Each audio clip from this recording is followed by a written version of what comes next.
Right now, Michelle Muscatello, as she has your final Futurecast of the morning at 8:47. Well, Danielle, it's not good hair day weather, that's for sure. Very high humidity, and it's going to be sticking with us right through the upcoming weekend. As we take a look at our radar across Rhode Island, southeastern Massachusetts, we're dry. I don't have any storms in the forecast for today. Leading the weather headlines, not going to be as hot. Our heat wave likely over. Highs will be in the 80s over the next few days, right into the upcoming weekend. But as we know, it's not always just the heat that makes it uncomfortable. It's the humidity, and boy, it's going to be high. Unsettled weekend, not a washout, but we do have the chance of a downpour and even an isolated thunderstorm in a few spots. We're going to give you more information on sort of timing that out for you. Narragansett with the hazy sun this morning, and we're back to at least partly sunny skies in Pasco.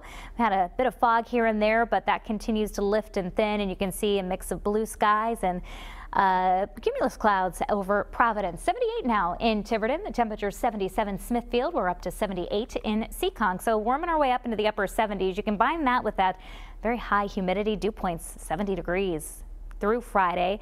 Even the weekend, dew points are still in the uncomfortable category, and it's feeling very much like the dog days of summer. But again, our temperatures are going to be about 5 degrees cooler than yesterday, so that puts us in the mid to upper 80s. East side, I'm looking at a high around 85. Lincoln 87, North Providence 86, Rumford at about 85. Along the bay, temperatures in the middle 80s. So Garden City at 86. We hit 91 yesterday at the airport to keep that heat wave going for a fourth straight day. Today about 86. I have us at 81 in Newport with winds from the south. That onshore flow will keep us a little more comfortable at the beaches compared to inland areas. We will have to watch for fog to return, especially near the coastline later tonight. Steamy with hazy sun in Woonsocket and Cumberland, mid to upper 80s.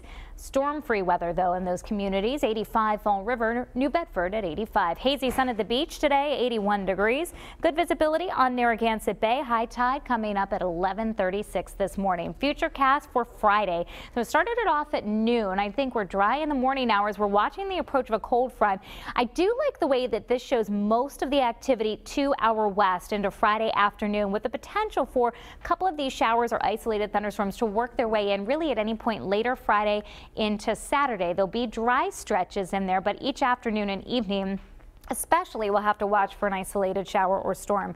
Meanwhile, Tropical Storm Danny expected to strengthen into a hurricane tomorrow. Right now, 52-mile-an-hour sustained winds. It's moving to the west and northwest in the coming days. By early next week, this is 2 a.m. on Monday, it's still to the east of the Lesser Antilles, so obviously going to have to watch it next week. In the short term, it's not a threat to any land. 7-day Futurecast, mid-80s today and tomorrow. Friday's high near 83. Saturday, shower thunderstorm chance. It peaks in the mid to late afternoon hours. Once the sun goes down, the risk will be much lower. You're going to want to download the WPRI Pinpoint weather app. You can get live interactive radar and weather wherever you are for your iPhone, iPad, and Android devices. Download it for free at the App Store or Google Play Store. Let's get a final wrap up of the morning commute from JamCam traffic reporter Gina Brown.